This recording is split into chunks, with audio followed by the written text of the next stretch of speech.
Mr. Donald Trump, let me be aware that Nigeria is not Vietnam. Nigeria is not Afghanistan. Nigeria is not Iraq. Nigeria is not Iran. Nigeria is not Venezuela.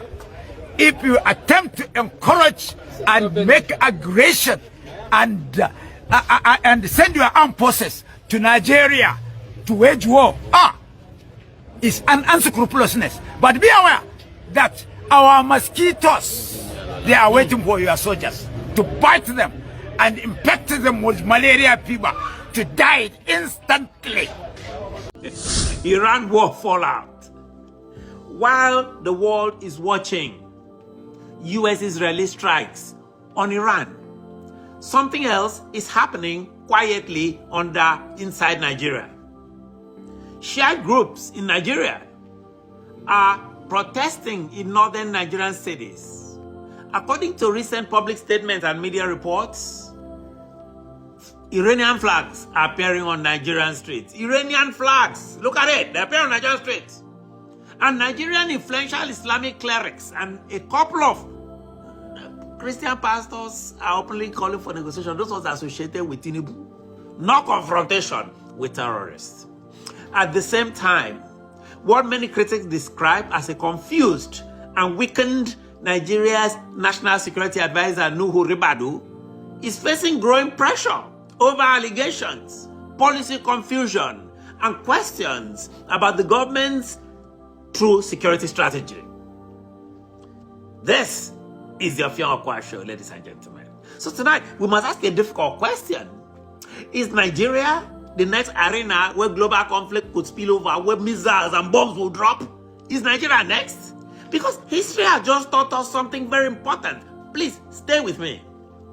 The United States struck Iran in the middle of negotiations, not after talks collapsing. Meetings were going on, a lot, like we see between Nigerians and US officials in Abuja these days, as reported in recent diplomatic engagements. So those meetings mean very, very little.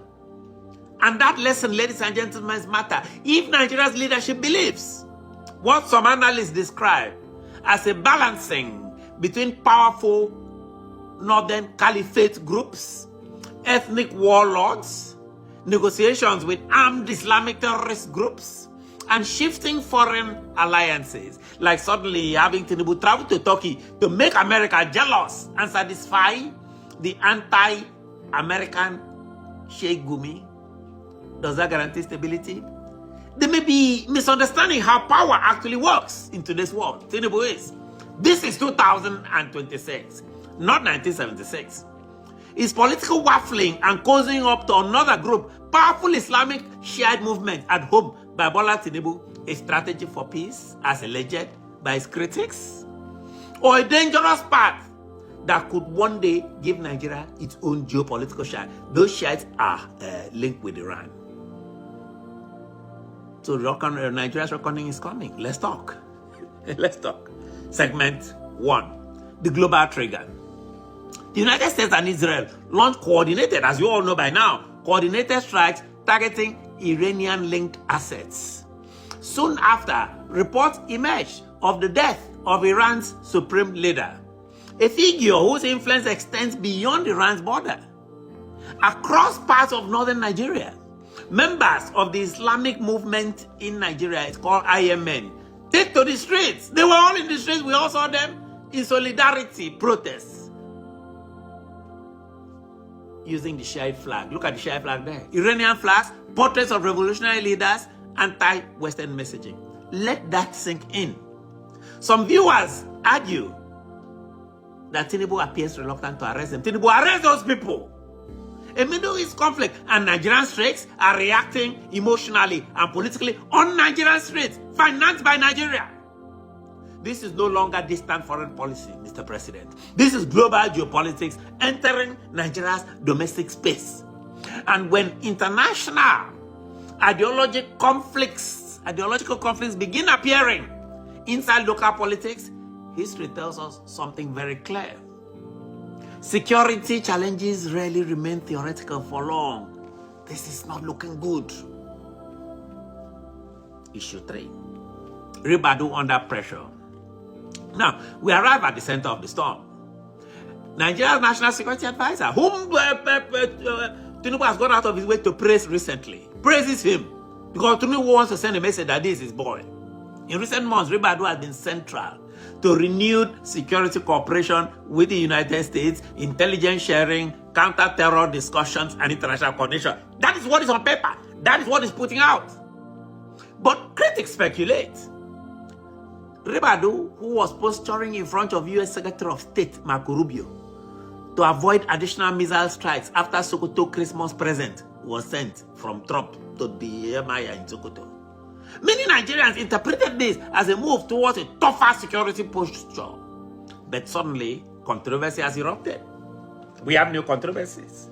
A report citing intelligence sources alleged that millions of dollars, Nigerian dollars, may have been paid during negotiations to secure the release of abducted school children in Niger State. An allegation the federal government has firmly denied, but has refused to be transparent about. Still, the claim alone has triggered national debate in Nigeria because Nigerians are asking quite a few questions. Some are asking, if ransom payments are denied publicly, but negotiations appear unavoidable privately, what exactly is Nigeria's counter-terrorism doctrine, if any, or is it just a trick to get the Americans off Tinubu's back? Are the Americans who accuse Tinubu government of Christian genocide as alleged in some congressional discussions aware of this new development? Is Congressman Riley Moore aware of this new development? Is Trump aware of it? Adding fuel to the debate, a widely circulated clip online appears to show Ribadu suggesting that some terrorists may be open to peace and dialogue. That's what some of them are saying now. This is our brother. Whether fully contextualized or not, public reaction was immediate. Nigerians were very angry at that implication. Anger, suspicion, confusion. Many Nigerians began asking a hard question. Is the Nigerian government actually confronting terrorism or just managing it so that Trump can go away? What is wrong with Nuhu Ribadu? I'll give you my own opinion. It's my opinion. He obviously is acting under Tinubu's instruction, but the more important thing is he acting under the instructions of others, of his own religious leaders.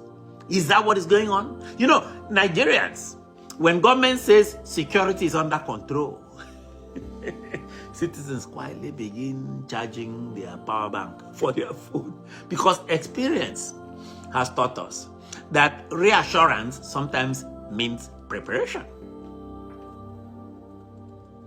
Issue 4. The international pressure cooker. Look at what's happening in the world today. Bombs are dropping in Iran. Now, consider the timing.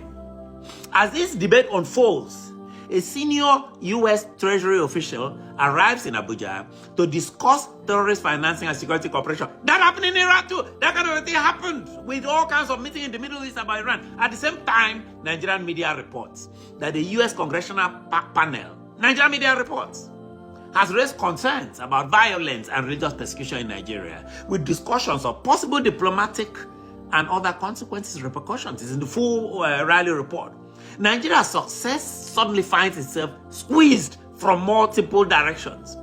Domestic insecurity, international scrutiny, ideological religious protests, Islamic protests at home, and rising global conflict abroad. This is why the Iran crisis matters. It matters.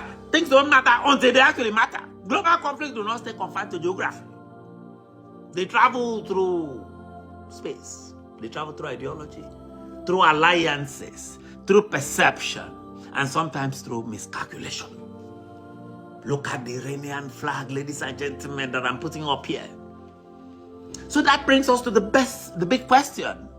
Here is the uncomfortable question Nigerians and Tinubu must confront today. Can a nation fight terrorism, or at least claim to fight terrorism, while simultaneously negotiating with armed actors, reassuring foreign partners like Trump, and managing ideological Islamic movements tied to global conflicts like the Shiites? Or does that create dangerous ambiguity?